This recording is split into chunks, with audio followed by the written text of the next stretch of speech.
This is the Burton Award session, Science and the Public. I'm Juliette Mamie. I'm at the University of Manitoba. Yes. Can you hear me now? We hear you fine. Yes. Okay, good. I got a chat saying, can we hear you? Should we be hearing you? Okay.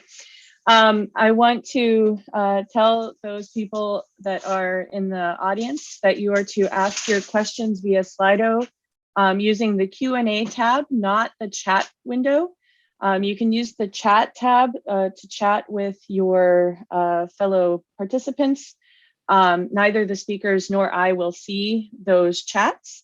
So if you have a question of the speakers, please ask that during their talk and give me a chance to moderate it and to give your fellow listeners a chance to upvote it. And then at the end of the speaker's talk, I will ask them the questions. And then you can see the APS website for the after session networking link if you have further questions beyond those that are asked in this session. Hopefully the speakers will have the time to go to that. I just want to remind people of the APS Code of Conduct. All participants will conduct themselves in a professional manner that's welcoming to all participants, free from any form of discrimination, harassment, or retaliation, and that is respectful, collegial, and inclusive. Creating a supportive environment to enable scientific discourse at APS. Now it does the transitions, of course. At APS is the responsibility of all participants. Disruptive or harassing behavior of any kind will not be tolerated, and violations of this code of conduct policy should be reported to meeting organizers, APS staff, or the APS director of meetings. So with no further ado, I will introduce Adam Frank, our first speaker. He was the 2020 recipient of the Burton Award for promotion of public understanding of physics and science in general. And unfortunately, he did not get to present last year due to some little thing like a global pandemic. So we will welcome him this year to speak. So I will stop my share so that he can share his presentation.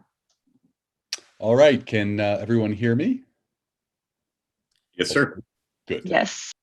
All right. Well, thank you very much for that introduction.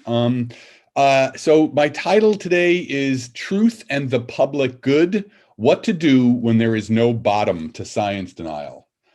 So I'd like to begin by, hold on a second. I'd like to begin by beginning this, by expressing my deep and profound gratitude to the APS Burton Committee for giving me this award. It means a great deal to me. Because science means a great deal to me, and so this effort that I've had across my life, it's a great. I'm very thankful for the recognition that this work may have been useful in some ways. And I also want to thank two people in particular in this. First is my PhD advisor, Bruce Ballack, who I've continued to collaborate with over my entire life, and it was Bruce who really taught me this sort of, this joy of doing science, the actual process of research, and just how much fun it was to ask questions and be able to answer them. And the other is Casey Cole, who was my science writing mentor. I was sort of at her knee that I learned, the best practices for science writing. I believe Casey is one of the best American science writers, and I was very, very lucky to be able to learn the skills of science writing from her. And so I'm going to start in a weird place, especially given that I'm starting off by talking about how the joy of science, because I'm going to start with science and anger. And this is a weird place because in general, when scientists, deal with the public, what we always want to present is just, first of all, if it's about policy, a dispassionate analysis, which our job is just to give the facts that as we see them. And then when we're talking about science in general, we are talking about the joy of science. But with what's happened recently, I got to tell you, I'm angry. I'm angry at that we've sort of gotten into this position. And what I'm angry about is that, there's somehow it's become okay for some segment of the population to use the fruits of science while not necessarily understanding them, to call other fruits of science while not understanding them either a hoax or a lie. And what I mean by this is there's people who will treat science as a smorgasbord where, if they get sick, they want to go get those antibiotics, they get lost, they're like, oh yeah, give me a GPS. And if they, want to be entertained, they'll use the amazing digital technologies behind Netflix. But because someone told them that these other branches of science are somehow politically an anathema, climate change, measles vaccines, and then everything, all the science of COVID-19 are a hoax or are a lie. And this schizophrenia, it makes me, I'm angry about it. And so I want to give you a little perspective that may explain a little bit of my sense of anger, as well as my sense of commitment to this practice of science. So I was raised in the New York, New Jersey area, tri-state ethnic, as we call it. And very early on, I fell in love with science at the age of 5. And throughout, my New Jersey years, up until I left when I was 18, I was very much a super nerd. I got everything I could: science, sci-fi, comic books. I ate it all, including Carl Sagan, who was my great hero. But because I was growing up in New Jersey, it's New Jersey. And in New Jersey, everybody has a hustle. The movie American Hustle, of course, took place from real events in Jersey City. And so, everybody has a hustle, and you very quickly learn to smell and respond to malarkey. That is not the word we used for it, but, as a survival mechanism. So there's just a sense that, when somebody's trying to pull the wool over your eyes or, trying to make you into a mark, you got to, respond, sort of strongly. And so that is where sort of, I think, everybody's angry in Northern New Jersey anyway. So that's where my anger comes from. But part of this perspective is that, when I was in physics graduate school in the late 80s, that's when I began moonlighting as a science writer. And the reason I did this was my principal interest was via Carl Sagan, that, the way he had taught me that the importance of science as a public good. Science was a guide to finding public truths, and this would be for the good of the public. So we could have some meeting place where we could, let down our opinions about political or other issues, and at least find a place where we could understand which facts we could all agree on. And that's what started me in my writing career. And I was very lucky to end up having the opportunity to write, for the New York Times and the Washington Post, NBC, other places. I've written for a number of places. And in particular, from 2009 to 2018, I wrote for NPR. We had a blog, a group of us, called 13.7 Cosmos and Culture. And it was there that I saw the rise of climate denial. In particular, other forms of science denial as well, but climate denial. And I wrote on this a lot. I'd had a very early experience. I took a year and a half off between undergraduate and graduate work. And during that time, I had worked for 6 months at a climate facility in New York City, the Goddard Institute for Space Study. And that was in '86, before really climate was in part of anybody's consciousness. So when I got to NPR, I started writing regularly on them. And you can see that, already denial was rising. Here's a piece I wrote, Science Deniers Hand Over Your Cell Phones, about the schizophrenia of using science on the one hand and then denying it on the other.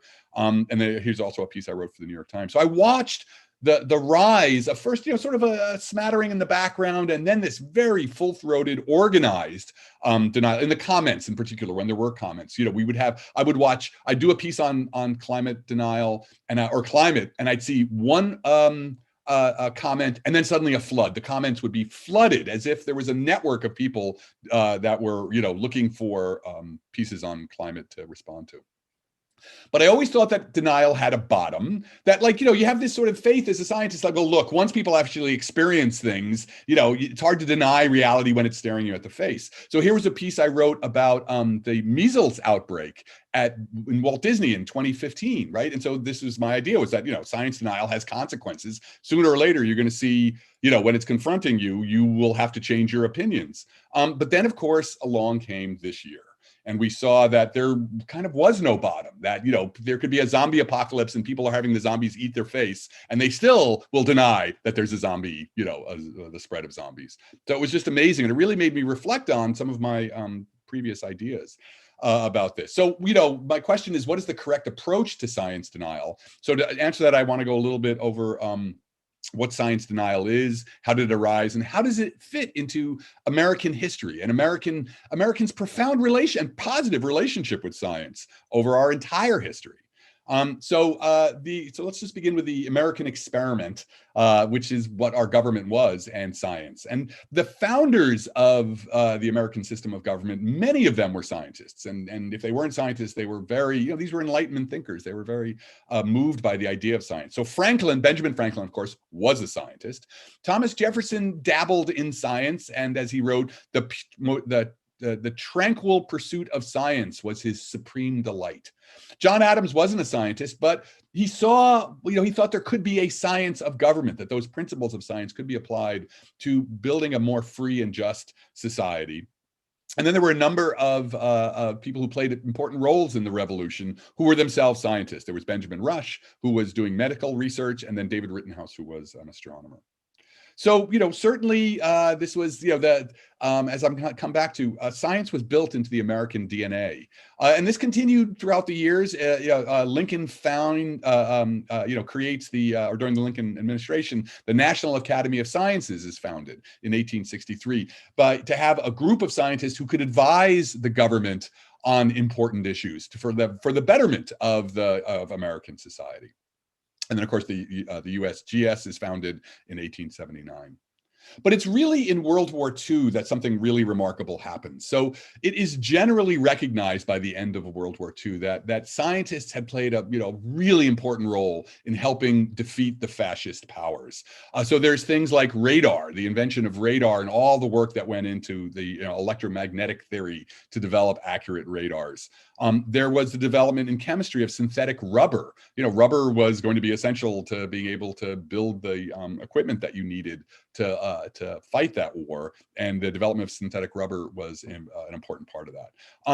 Obviously, the most important example was the Manhattan Project and the development of atomic weapons. But along with that was also the development of computing machines, which didn't actually make it into the Second World War, but that development was happening during that time. And then right afterwards, we had them, and of course the industries that developed from there. So after the war, what we get is what I call the Grand Agreement. And a lot of this has to do with Vannevar Bush, who was the head of the Wartime Office of Scientific Research and Development, the OSRD. And here's from a paper about Bush. Pleased with OSRD's success, President Franklin D. Roosevelt asked Bush to propose a plan for continuing the wartime science effort into peacetime. And Bush responded with this paper, this article, Science, the Endless Frontier.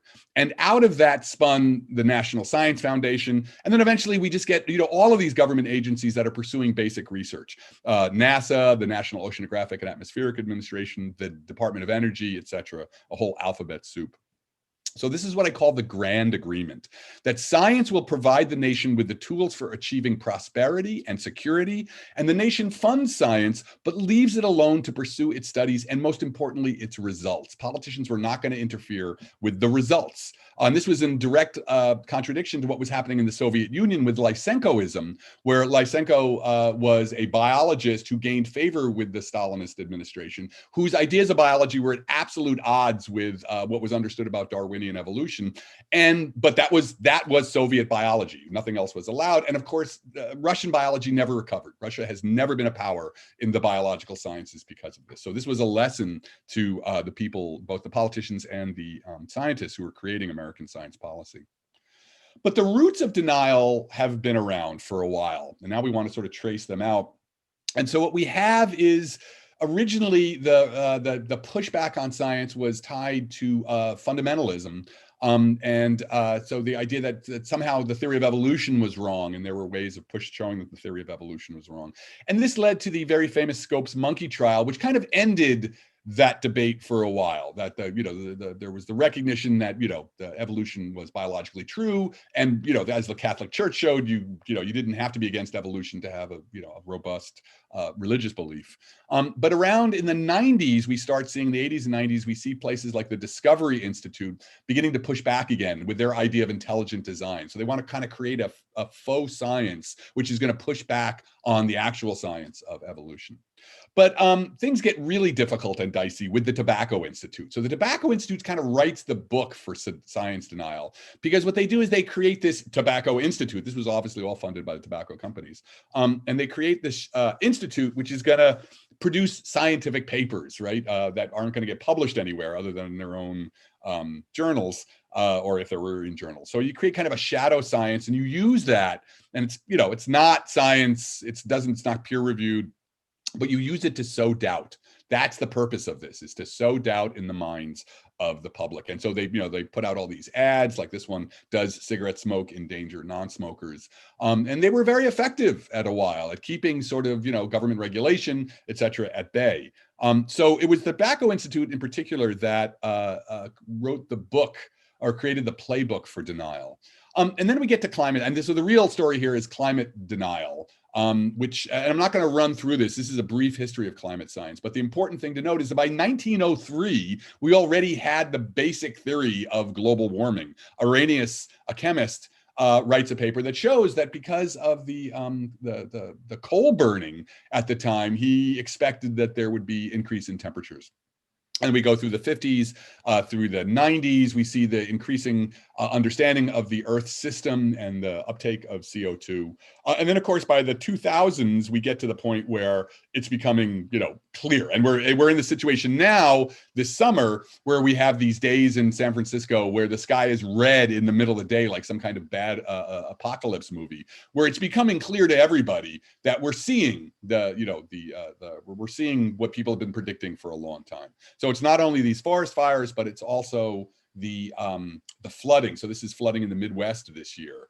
The flooding in particular is something that is, comes right out of it's the Clausius-Clapeyron equation that shows if the temperature is if the atmosphere gets warmer, it's going to hold more moisture, and that moisture is going to come down eventually. So, we for 30 years now, we've been having the scientific community, trying to discuss with the public that this is happening. There's climate change is happening, and it's happening because of our activity. But there was this pushback. And that's really where the denial became mainstreamed. But I want to note that actually there was a period when science and climate, or politics and climate science, were not antagonistic. So here's this amazing speech to Congress that President Johnson gives in 1965, where he says, "This generation has altered the composition of the atmosphere on a global scale through radioactive materials." That's obviously atmospheric testing. But then this line, "and a steady increase in carbon dioxide from the burning of fossil fuels." And I find this stunning, that we already had, at the highest levels of government, we had a president recognizing the scientific consensus already then on the problems that fossil fuel burning was going to create. So what happens? Well, basically, by the time you get to the 1990s, there ends up with a concerted, well-funded effort at misinformation relative to climate science. That's when it begins. And this comes from a number of groups, people who were, we're going to stand to lose if we actually shifted away from fossil fuels.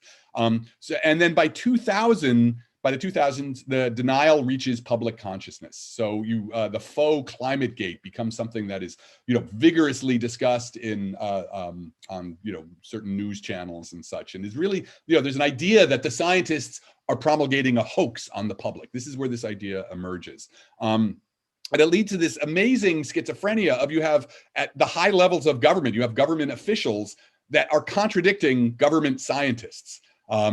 And so what we really have here, what happens is the grand agreement between U.S. science and elements of the, of the political establishment is broken. Science is no longer in the public good if its results are seen as antithetical to perceived political ends. And it's this induced schizophrenia where government science is being called a hoax by members of the government. And, this is what this talk is about, the dangers of that. Now, along with this was also happening other things. Climate science was the thing that normalized denial. But the anti-vax movement, the rise of the internet allows the anti-vax movement, which was formerly a bunch of isolated sort of tin hat groups, to find common ground. So here's a Facebook post or Facebook group, an Antivaxx Facebook group. And because of these mechanisms, the social media mechanisms, a paper that is long discredited, that the scientific process has thrown out, live forever on Facebook. So this is Andrew Wakefield, who published this famous paper on autism and measles, which has been completely discredited. But it doesn't matter. That paper is still circulating. People, anti-vaxxers, will still cite it. So you have this rise of viral misinformation. And by 2015, we begin really this idea of post-truth. Now, denial has entered every aspect of public discourse. So it's an open challenge to the very idea that you can have public facts and a means to find them. So what this really is a rejection of the idea of shared reality at the highest levels. Shared reality by, look, here are these two pictures. This is a famous example. These two pictures, two different inaugurations, and the question of, well, which of these had more people at it? And if you're a scientist, you're just going to go through and you'll do pixel by pixel. You'll count up the number of heads here, and the answer is obvious. But you don't even have to do that. You can just see. But no.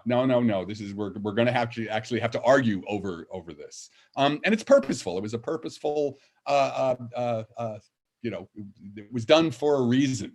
And my thesis here is that we couldn't have entered a world of alternative facts, right? That's what was that picture. The idea of alternative facts came from that picture, the debate about that picture. But that really required years of previous training of the public. You had to train the public via science denial, to question. We'd always had for decades and decades. We had a way to understand what were public facts, and you had to take that apart slowly. And science denial was a huge part of this, because if you can't trust science, then there really is no authority or arbiter of what is real or what is fake. So you got to go after science in some sense. And now political scientists I'm not a political scientist, but political scientists will tell you what the consequences of losing your shared reality and having some enigmatic figure being the one who decides what's true and what's not true. And that is, the rise of authoritarianism. So here's a little rogues gallery of authoritarians across history. Now, this is obviously a very extreme example of what can happen. But even if it doesn't get this bad, for American science, for the prospect of American science, what has been happening with denial, I think we really have to understand it. Because, since World War II, the US scientific effort has been preeminent in the world. This system of public-private research universities combined with government laboratories, the university-based training system for educating the next generation of scientists. Together, they created this system that was able to draw a worldwide pool of talent, bringing the brightest young minds from around the world into the US scientific establishment. And what that also created was a vibrant vibrant private technology sector. So it helped the US in myriad ways. Because, bright minds will go where they have the opportunity to do their best work in an environment of peace and freedom. And if you look at, this is a list of all the people who won all the Americans who won the Nobel Prize since 2014, and all the highlighted ones are born somewhere else, not born in America. So it's clear that the American scientific establishment, we created something remarkable, that people from around the world wanted to come here and study here and do their work here, and then aid in the American project, American prosperity and security.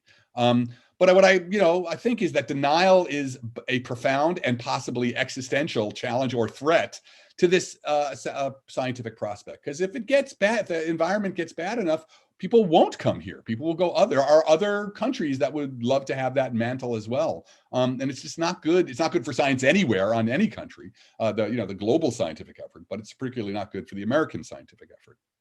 Now, some people only say, well, science, it's science that bears this blame because it's all a bunch of elite eggheads who only want to fund their own research. And, I reject that strongly. Now, certainly, though, there are institutions, the institutions of science over, the past centuries have their own history of limiting who can and cannot participate in the activity. And that must be acknowledged and accounted for. That's the system by which, only certain groups of people were allowed to be scientists. That's work we have to do. I don't think that's what, when people are pointing at scientists to blame for science denial, that's not what they mean, but that is something that has to be acknowledged. But it's I believe that the beauty of the process of science itself is open-ended and worthy of celebration. So the last 5 minutes or 7 minutes I have, I'd like to talk about what we can do about it. I've sort of laid out the problem.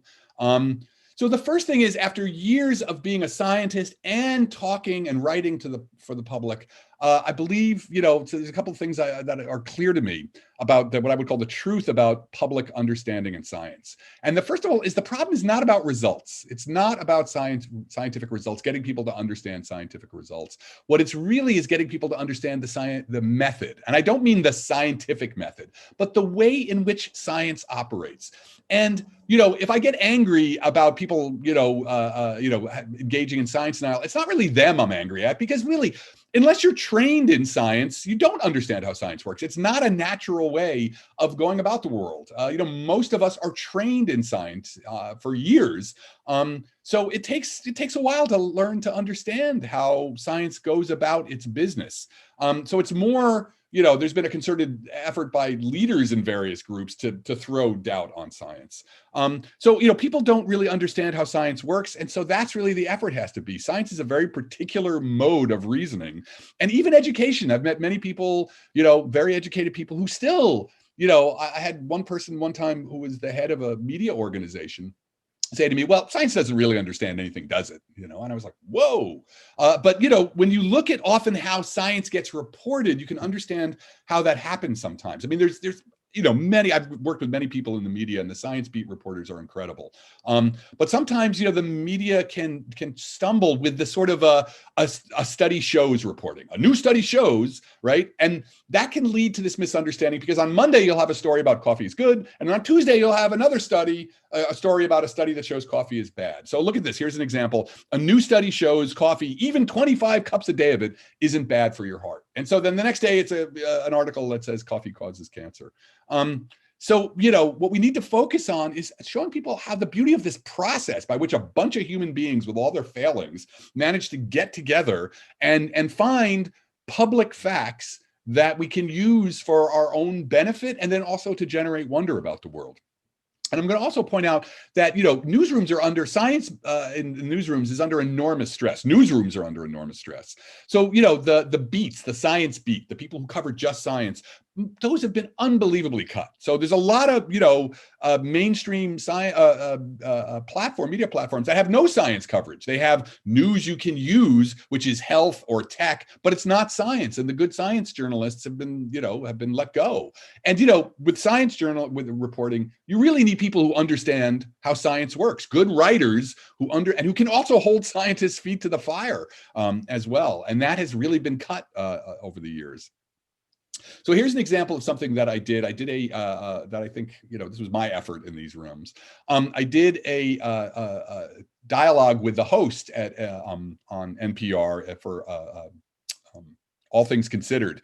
And we talked for, 6 minutes about what I called the 3 S's of how science works, which are spitballs, super tankers, and stadiums. And this was a metaphor for the fact that, you're going to have lots and lots of studies. They're spitballs, but the current state of understanding, which is the super tanker, which takes 7 miles to turn, right, is going to happen slowly only as these spitballs, if they align enough that you can slowly turn the super tanker. And the stadium, who decides what science understands? It's the community. It's a stadium of people all working together.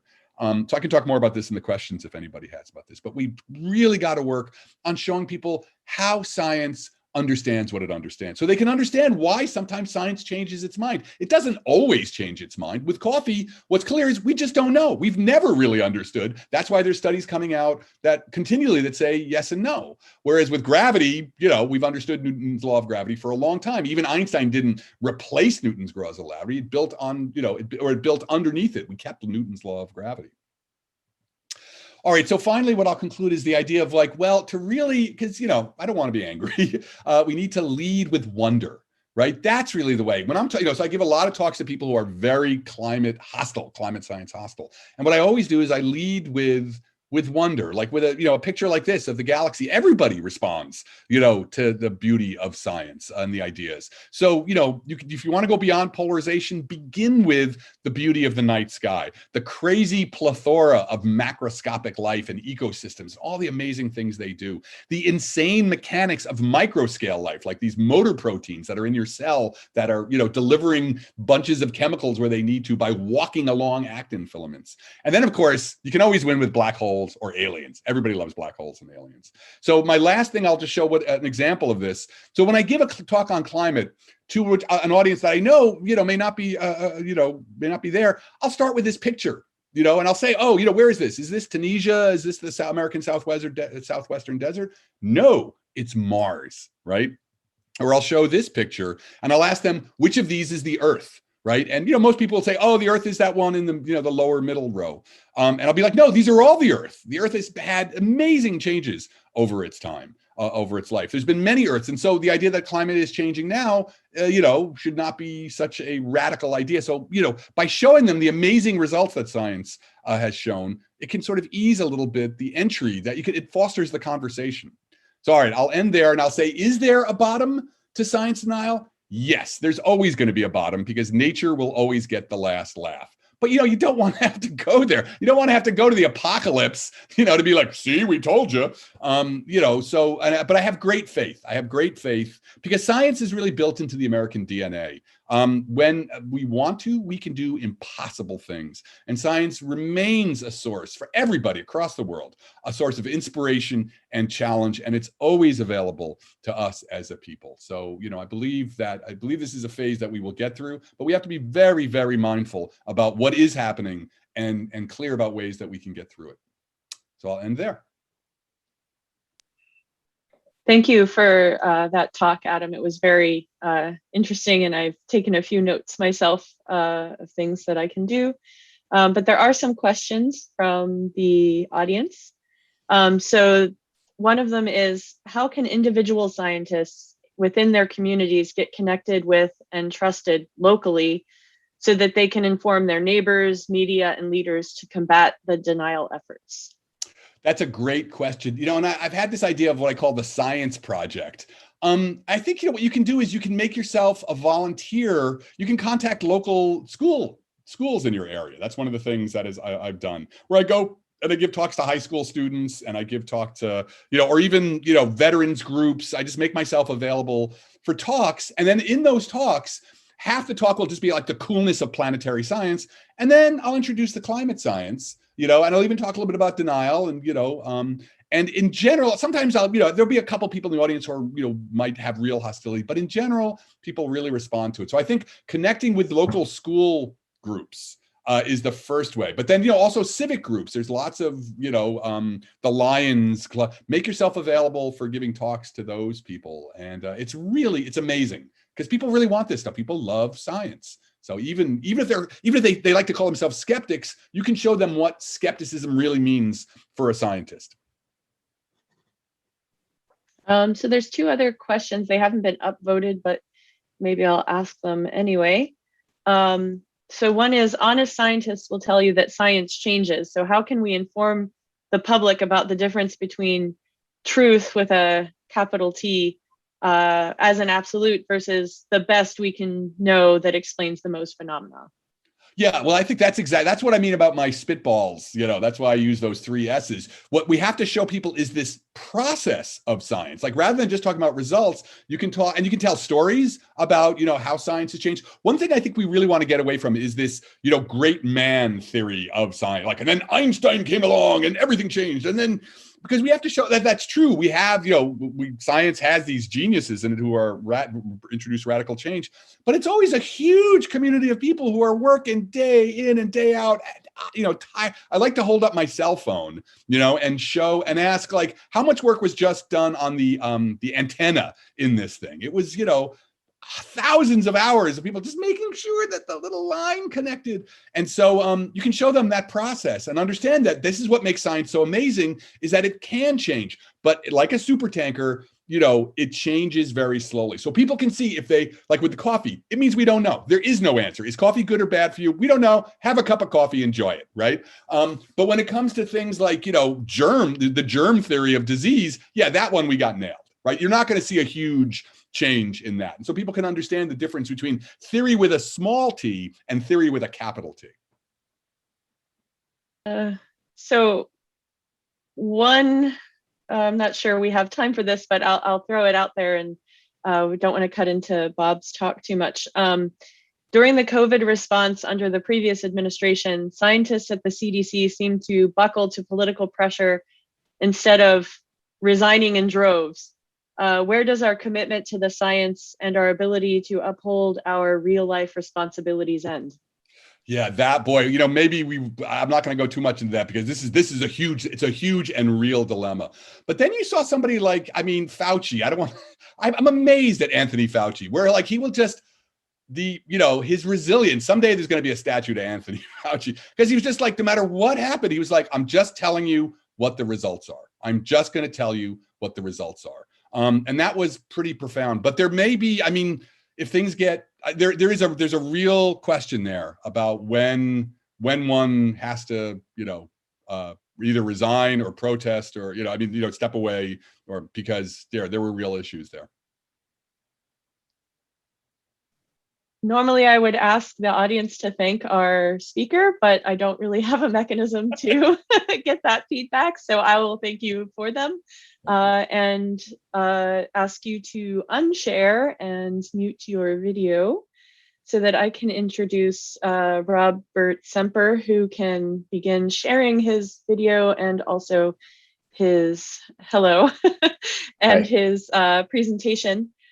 So Robert Semper is the 2021 recipient of the Burton Award for extraordinary accomplishments that expose educators, policymakers, and the general public to the wonder and joy of scientific exploration. So maybe he's doing that first step for us of exposing people to the wonder and joy. And so you can go ahead and take it away.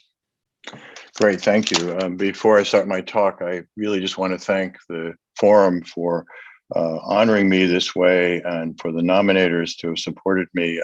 When you look at the list of people who've gotten this award in the past, it's just extraordinary. Many of them are my heroes all through my physics career. So I'm just so thrilled to have been able to get this award. Let me share my screen here and get this thing running, and then go into presentation, and off we go.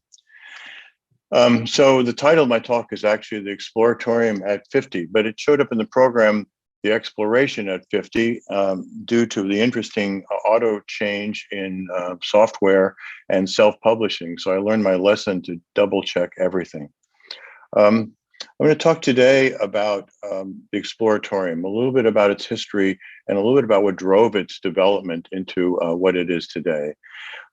Here's a picture of the Exploratorium and its new location where we moved in 2013 along the waterfront. You can see the Bay Bridge behind us and Oakland behind that.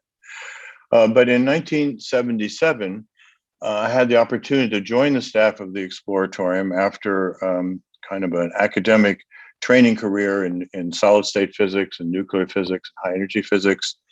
And then having worked as a college professor for 3 years, doing some science education work, having a background in theater, and finally winding up at Lawrence Berkeley Lab, doing some lab science, which was interesting, but not interesting enough, not human enough for me. So when I got the opportunity to join the Exploratorium, I actually gulped and made the decision to move out of research physics and into the world of science education, and I would like to say market-based science education, and sort of didn't look back. Here's a picture of the Exploratorium that I joined in '77, and it's important to know that this at the Exploratorium had already been going for 8 years when I joined. So I'm going to tell a story somewhat of the origins before I got there. My career there was about 10 years of exhibit development, 10 years of educational work, teacher education work, 10 years of working in media and communications, and then most recently 10 years moving the Exploratorium from one location to another. But the origins of the Exploratorium, and I think the story I want to tell today, is really about the Exploratorium being part of a logical extension of a lot of the work that happened in the 50s around the federal science education investment. And to me, it's a physics story, a physicist story, a story about the physicists contributing to an issue, post-war issue in this country. And that's why I think it's important to talk to this group about this history. As we all know, the 50s was when there was a massive investment in science education. You can point to certain documents, including this Nicholas DeWitt's document, 1955, the Soviet Professional Manpower, which had an enormous influence on the federal spending, including, therefore, the federal spending, which finally went to the National Science Foundation in terms of science education. In fact, it's pointed out during that time that about 50% of the NSF's budget was being spent on education at that time. If you can imagine, that percentage is now around 2 or 3% in terms of the NSF budget. Of course, that work led to curriculum that happened, the PSSC physics curriculum, many other curriculums, an advancement in teacher summer workshops, a tremendous flood of science education, which many physicists were at the lead of. And it's interesting at some point to speculate why physics and physicists were the leaders of this energy, but they clearly were. I myself am a product of this because in the summer of '57, I left 5th grade, had a great summer vacation, wonderful. I came back to 6th grade, found the halls littered with physics equipment. We had physics every day in 6th grade. It just changed the dynamics of education where I was in New York City schools. And it probably was contributing to my world to becoming a physicist. One of the outcomes of all of that was not only the formal science curriculum, but also the development of the Science Center movement in this country and actually around the world. And there's a number of earlier progenitors, but science centers were really places that had no collections of objects. They didn't have machinery. They didn't have old scientific instruments. They were really invented where the collections were the collections of ideas and exhibits. And so the classic start, we would say, is the Pacific Science Center, which was result of the Seattle World's Fair of 1962, which had 2 or 3 galleries with exhibits in it that really came right out of PSSC physics. In other words, they were really about ideas, science education exhibits that were not the typical standard museum exhibits. And that then became, of course, an ongoing museum after that World's Fair closed. New York Hall of Science was the same in Queens after the 1964 World's Fair. And then in '68, '69, there was an explosion of science centers that became the progenitors for the Science Center movement. The Lawrence Hall of Science in Berkeley in '68, which was done by the American Chemical Society in honor of Lawrence, but to become a teaching and public science education institution. The Ontario Science Center in Toronto in '69, which came out of a desire in the Toronto school system to really tackle science education in a different way. And the Exploratorium in 1969, which I'm going to talk about. But of course, the Exploratorium is also the story of a singular individual. And while I don't like to talk about singular individuals in science education very often, I have to say that this is the counterexample. It really is a story of one person, Frank Oppenheimer, the brother of J. Robert Oppenheimer, who blended his joy about science with his humanistic background and his interest in an extraordinary ability actually to create something out of whole cloth, an institution that is actually now still surviving and now 53 years later, which is not a mean feat. And it's really an example of someone who's, I think, brilliance in organization and fundamental understanding of what it takes to create an ongoing operation is what's led to this. So those of you who know Frank's story, started out with a career in experimental physics, nuclear physics at Caltech. He was an experimentalist, unlike his brother, who's a theoretician. He worked at the Berkeley Rad Lab with Lawrence and others. His brother asked him to work on the Manhattan Project, both in the Tennessee part in terms of the diffusion, and then in New Mexico as sort of responsible for the Trinity test site. And then he went to a career at the University of Minnesota in cosmic ray physics with balloon studies, studying these enigmatic cosmic rays. But of course, he had been a member of the Communist Party briefly when he was at Caltech as an undergraduate.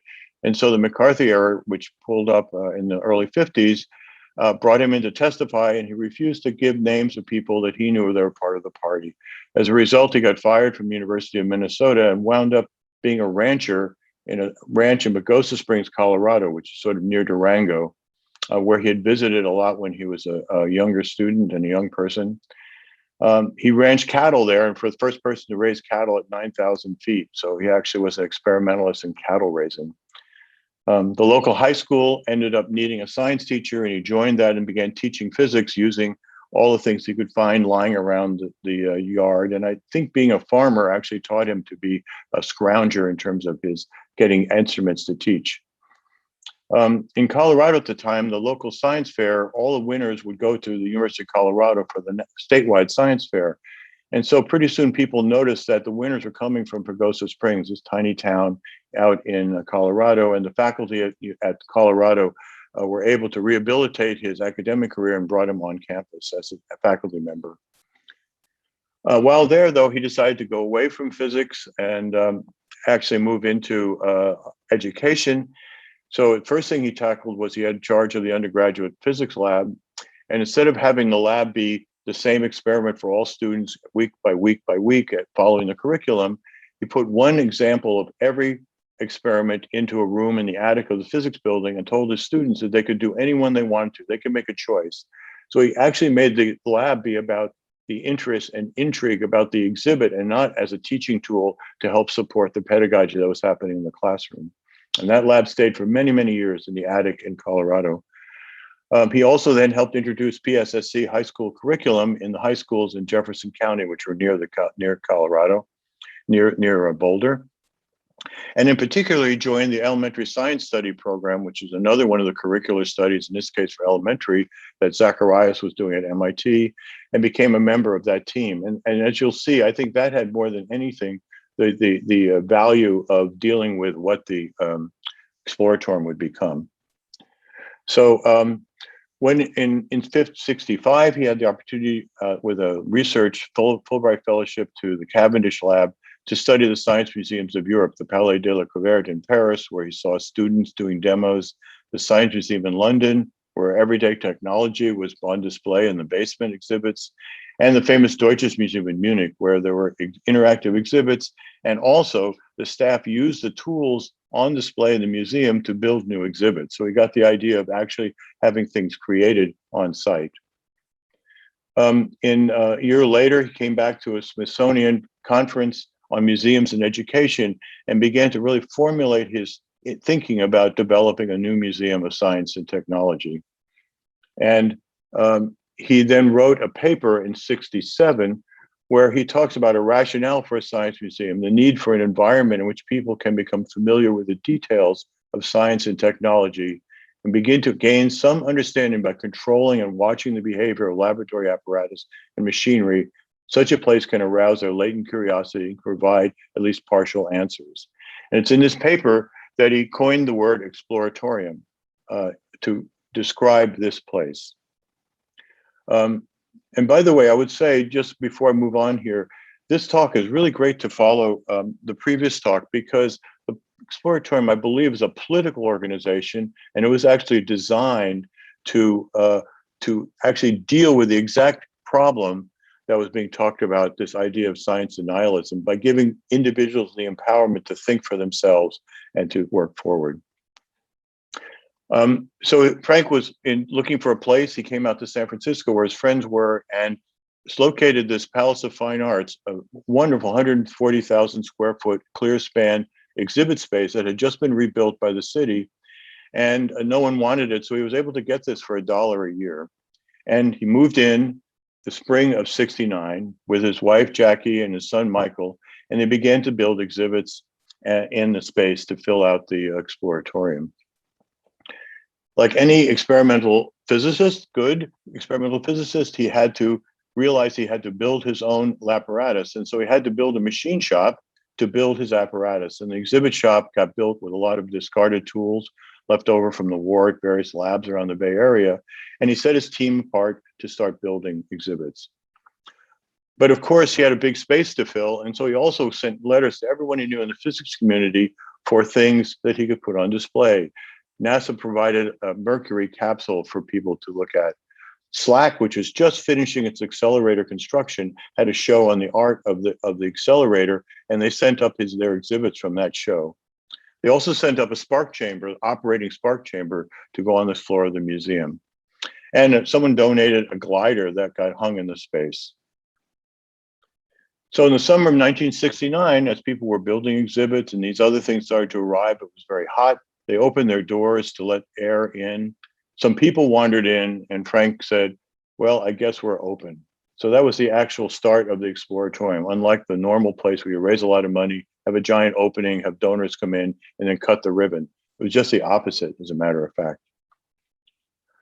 And Frank had a museum pedagogy that he was supporting, one of which actually had the idea of sightseeing, that everything was about personal inquiry for him, how to support personal inquiry. So sightseeing, visitors get to choose where to go and what to do. Connected, visitors get to see multiple examples of a concept, not just one. mediated experience, visitors get help from graphics and the explainers so that there's a way to get support for what they're doing. And the physics and perception was a key part to what was being talked about and in the museum. And these exhibits actually came a lot out of the world of, here we go, came out of the world of exhibits that are actually shown in college and high school and in elementary school. Let me see, I want to make sure that I'm showing things right here and whether I'm still on board here, which may not be the case. We see art and science now, explainers. Great. Okay, good. So we're on board. Perfect. I was just got a little worried because you never can see exactly what's happening. Let me back up one here. Another key part to the Exploratorium at its start was an amazing show called Cybernetic Serendipity. This was a show that got started with the Institute for Contemporary Arts in 1968 in London. And it was a show where artists and scientists working together on exploring computer art, perception, sound, and light. It was an amazing show. It wound up at the Corcoran Art Gallery, and it was ending there. And Frank saw the show and said we could use it as an opening exhibit. So people loaded it into a truck, brought it to the Exploratorium, and it turned out to be enormously popular.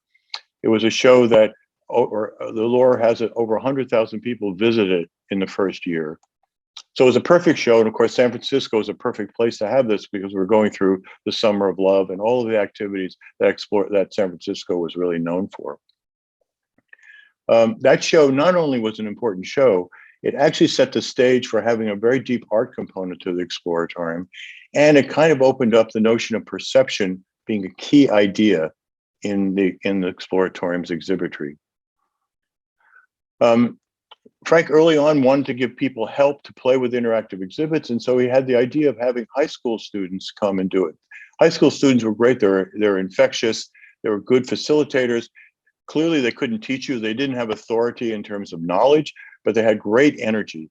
And that turned out to be the floor experience that was maintained with these kids who could get time off from school, it turns out, to work at a place like the Exploratorium. Artists and residents came to the Exploratorium to build exhibits. So not only the staff on site were there artists, but people came and developed new exhibits. Programs were added, not only just exhibits, but ideas of having programs, talking about music with composers like Laurie Anderson, to add to his sound exhibits on sound and hearing. So there was a more richness in terms of the exhibit pedagogy, also with film. And the other thing that happened was live science demonstrations, things about science discovery. The NASA Ames was actually running the satellite that went and took the first photographs close up of Jupiter. As an artist said, I could bring that video into the museum. The public came, 10,000 people saw the first pictures of Jupiter being discovered in real time scientific discovery. So in fact, the Exploratorium really became not about science and art and human perception. It became about scientists and artists and the way they do their work. They're the natural inquirers, professional inquirers. Other ideas beyond exhibits and programs were publishing and online, publishing books in science, a magazine that Casey Cole was one of the editors for that we just heard about in the previous talk. Online, the Exploratorium went and put its website online in 1993. It was actually the second museum online. And it turns out the museum content turned out to be perfect for an online audience. Also, some teachers came to the Exploratorium and said, can you teach our kids science? We're having a hard time. And Frank in his wisdom said, I really can't be teaching kids, but that's your job, but I can help you teach your kids. And so a whole avenue of teacher professional development got developed in the early days of the Exploratorium. And finally, Frank was nothing if not a consummate entrepreneur, and he really wanted to develop the field of science museums. So he wrote books about how to build exhibits. He had a film made about the experience of visiting the Exploratorium.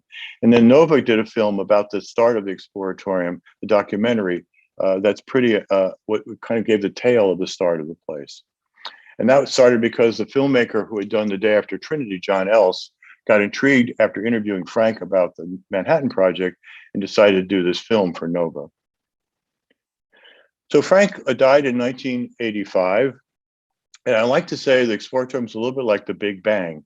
in that it seems that almost all of the ideas that crystallize the Exploratorium's work happened in those first set of years, that young band of entrepreneur developers, scientists, technicians, artists, craftspeople in those early days really set the stage for the Exploratorium today.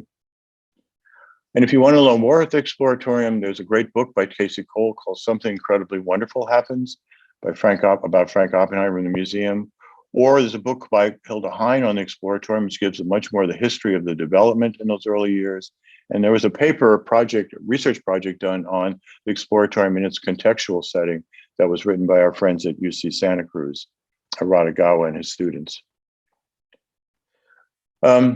The physics story about the Exploratorium, I just want to touch on, given whom I'm talking to, is early on, we had physicists visit us many times. Phil and Phyllis Morrison came and visited with us.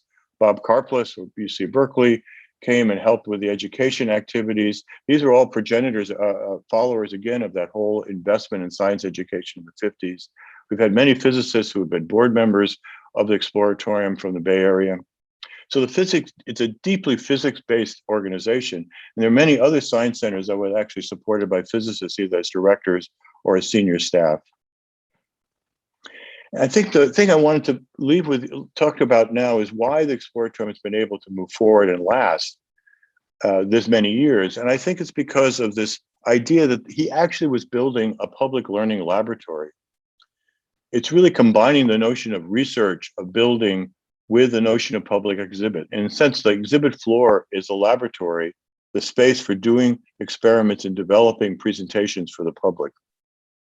And that became the Exploratorium. And there are actually many other, in fact, I do not really know of other science museums that ever really followed this model. But the model is actually pretty common in the Natural History Museum world because you have this research base as well as exhibit base forming natural history museums. And the other model I think that's interesting is the research hospital model, where you match research, university research, with an active hospital, not only to develop better research and do research on new treatments, et cetera, public health, but also to train medical practitioners in terms of their work going forward into the field of medicine. So it has a much larger impact than just being a hospital by itself. For us, we have a research agenda that we've been working on over the last set of years that I thought I would just briefly mention to give you a sense of where we're going after our early founding. There are 4 elements to it. One is advancing inquiry, broadening and deepening inquiry-based learning experiences, exploring identity, the self in biology, psychology, and society, engaging ecology, expanding place-based environmental pedagogies, and enabling civic agency, empowering communities through scientific inquiry. So these are 4 themes that we're now researching in our research world that will impact our public work, our work with educators, and our work with museums around the world. In 2013, as I mentioned, we were able to relocate the Exploratorium. Our rent had went from $1 a year to $400,000 a year. When that happened, you start looking around, and we were able to find this wonderful pier, which had many of the echoes of the previous space we had in the Palace of Fine Arts. We were able to develop the museum, which opened in 2013 on the Embarcadero, with much greater access to the public, much more space for education, and much more space for our exhibit work, as well as windows. So now we can actually bring in outside light into the museum. Here's some pictures of the inside space of the new museum. What I'm most grateful for is we were able to maintain the eclectic kind of construction notion of the original Exploratorium in our new space, which was really important, including our exhibit development shop on full display. Here's a picture of it in the center part of the museum. So just to wrap up the final Exploratorium today, we are pretty large. We have about 325 staff members, $50 million budget. We can dock research vessels on the edge of our pier. The content is around physics and perception, living systems, human behavior, and the environment. And we've gotten our audience is around 850,000 visitors a year. But as significantly, the exhibits that have been built there have been developed and copied and used in other museums. So we actually have 12,000 annual online visitors and approximately 160 million, people use our exhibits worldwide. We also have our education work that's happening, and we have a new statewide educator strategy to bring forward the next generation science standards into the state of California. And we have a global partnership. We're working on building museums in Latin America, in the United States, and overseas in Asia and in the Middle East. But the mission and vision statement is still the same. Our mission is to create inquiry-based experiences that transform learning worldwide. And our vision is a world where people think for themselves and can confidently ask questions, question answers, and understand the world around them. And that's exactly the political point that I want to end on. It's the same point I think that Frank started the Exploratorium with. And these kinds of places have the potentially power to counteract some of the work we were just talking about in the previous talk. So I'm going to end there and thank you for your time and look forward to answering your questions. Thank you, Rob, so much for that talk. It was very interesting. It must have been very interesting for you to research the history of the Exploratorium and put that all together. Before I start with the questions, I want to remind the listeners that if you scroll down in your session window, on the left, there is a post-session networking button. I think the instructions say it's green. On my screen, it's maroon. So you would click on that button and it would open another Zoom link. I'm going to invite the speakers to, if they have time, to join that Zoom session so that we'll have some more chance to meet and chat with you. A quick question: how do the speakers get to there? So I think you have to go to the session at here. I can put the link in your Zoom. Okay, thank you. And you have to log into APS and all of that. So that's the link to the session, and then the button is on the left about midway down the screen. So the first question that I have is from Bev Hartline. And she says, thank you, first of all. So increasingly, communities around the country want to bring science exploration to their children and families. What advice do you have for places that are thinking of creating something, and for others who have a foundation already but lack a critical mass and rely totally on volunteerism? Yeah, it's been interesting to watch science centers and science places start around the country. And I think, Bev, I know I visited the one that's in your community in Butte, and these things often start as a labor of love and energy and volunteerism, but they take a lot to actually get them to be sustainable and moving forward. So one of the things that's important to realize is that there is a community of people that are always interested in doing this in your local community. The trick is to sort of realize, I believe, that it's sort of more than just science education happening out of school. It really has different features. I know that your place, for example, has done some great work connecting to the work about restoration of the various habitats that are happening in the creek and river that runs through the community. That kind of connection with the world in one form or another is really important. The second piece of advice I would say is that it's really important as scientists for us to get into the community. And that means we have to go into the community somewhat humble. It's not a matter of we either know best or even that we know science. It's that we're part of the community and we're doing something interesting. What's been fascinating to me at the Exploratorium over time, it took me a long time to learn this, is that not everybody is excited about going to a place on Saturday to learn about science. There's a group that is. There's another group that's interested, but they're kind of fearful. They're worried I'm going to go there for an hour and I might be tested. And one of the difficulties we have is that science education in the schools is still so much based on knowledge, on content knowledge. And so people think of science as not interesting. And that overcoming that is really important. So I think these places can get started. Often there's 5 or 6 people, often, and by the way, another great place is to get connected with the companies in town because they need workers, they need people interested in technology and that kind of work, and they become natural allies for creating places like this. So there are some other questions. let's see, trying to decide which one. People aren't upvoting. So here's one. It's actually from me, but I put it in there hoping someone would upvote it. Nobody did, but I'm going to ask it anyway. Moderator's prerogative. What advice do you have for young profs who are encouraged to spend their time as something like 40% teaching, 40% research, and 20% service, where outreach efforts are shoehorned into the service piece? Yeah, this is really important. And I think, NSF has struggled for so long to get broader impacts put into grants.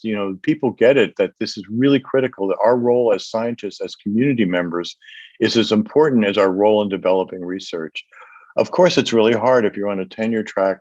It just seems like this is a secondary thing. And often faculty have been told their younger students, look, you have to do publishing first. Think of your career first. So I think, though, universities have to really carefully think about what they're doing, not only for their faculty and what they do in outreach, but frankly, for undergraduate education. And I would argue for undergraduate non-science education. And that's where perhaps if we can get that movement to change, then I think faculty could have more freedom to do outreach. If you think about where are the science deniers coming from, where are the people in Congress coming from who actually are fighting science? They all went to a university. They all had a brush with science somewhere at that university, and it didn't go well. Therefore, I think universities can have to realize that this is a part of their job as much as research. And that means giving the faculty who are into outreach the opportunities and the credit for doing that work. And we have to figure out a way maybe to formalize the credit. Maybe having a letter from someone like the Exploratorium's chief science officer becomes valuable to someone's tenure packet. I don't know. It's those kinds of things that could actually make a difference. So I've got some other questions coming in. Charles Spencer says, thank you for your explanation of the history. I took 12 friends to the Exploratorium for my birthday last year, and we all enjoyed it very much. Looking forward to your reopening. Being hands-on is difficult for you to reopen, I suppose, in the current times? Yes, we've had an interesting enterprise with them. We've been closed. We hope to open in the beginning of July. That's our plan as the rules change. Interactive exhibits are actually made forbidden in the health guidelines of the state and the city back when this all happened over a year ago. Now it turns out that touch has very little to do with transmission. There's not even any proven cases through tactile touch. So we've removed the exhibits that have to do with your face, your eyes, things that might actually bring the virus close to your face. And we have a cleaning protocol. And we've realized, fortunately, that the new guidelines that are opening up will not limit us anymore. We're just having to tell people we're safe. We're doing a lot of education around the virus. For example, we did a whole lot of online education, including, by the way, why soap turns out to be so effective against the virus. It's a fascinating story about what's covering the virus and how soap just penetrates that compared to any high-tech solution. So we've tried to make the educational value come to the fore and just be confident that we can open and be safe.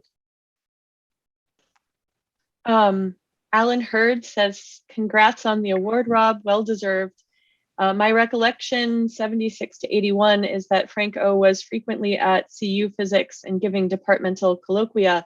Did he maintain an affiliate faculty position?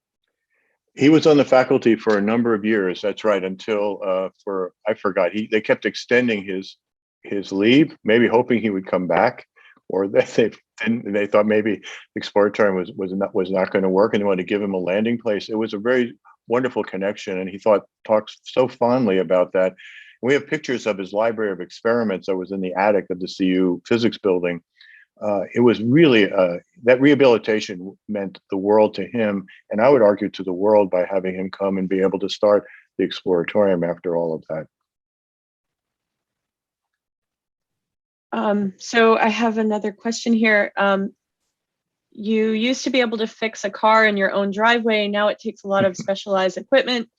Are our technological advances pushing the ability to understand them out of the reach of non-specialist people?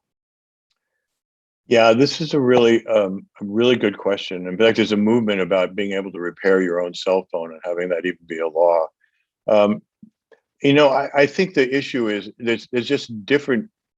It's kind of like things move and there's different technological things we have to fix. Now we have to fix our Wi-Fi systems, for example. And some things just become proverbial black boxes. And actually it's good that some things became black boxes. I used to have to hammer my TV to get the tubes to work, for example. I don't have to do that anymore. But there's an issue in the statement about answering questions and questioning answers that is in our mission statement, vision statement, is really an important one, because it means you're taking control. You have an ability to take control. Even if you don't fix it, you know it could be, or you can talk to someone about it, or you can just have agency over your life. And that's something that people know they can fix things. They feel they have agency over their car. Not everybody wants to do that. Not everyone wants the same agency, but having some agency. And it, by the way, it also means even for the deniers, we cannot assume, we can't take a position that we're right in this situation. We have to take a position that it's great to understand this and make your own judgment. And that's how I think about it. It's a personal position almost more than an institutional position. So that's how I view this question about making things and taking things. There was Frank used to have a comment that the world was rich in information and poor in experience. And this was the comment that he had back in 69 and 70. We're in that state on steroids right now. And so I do think we have to have a better handle on experiences that actually allow people to be in charge of their own world and not feel like it's being done to them, but it's a way that I think we can give agency back to individuals. So there are a few more questions, but I think we are out of time. I'm not sure when the session will be ended beyond our control. So if people can join at the networking session, that would be great. One of the remaining questions, I'll try to sneak it in here, isn't the hostility of some people, this is for both speakers, sorry, isn't the hostility of some people to science just a subset of hostility to the truth? I think you, Adam, alluded to that. When the truth invalidates their personal identification or prior beliefs. In other words, is the problem not with science, but with inconvenient facts? If I could just take a quick stab at that. The problem is, but the whole point of science was to have public facts, right? The great transformation, the great hope of the Enlightenment was that you could have, here was a mechanism by which we could establish facts that were objective, not objective because they were floating out in some platonic realm, but they were objective because you could do you could apply the method and I could apply the method.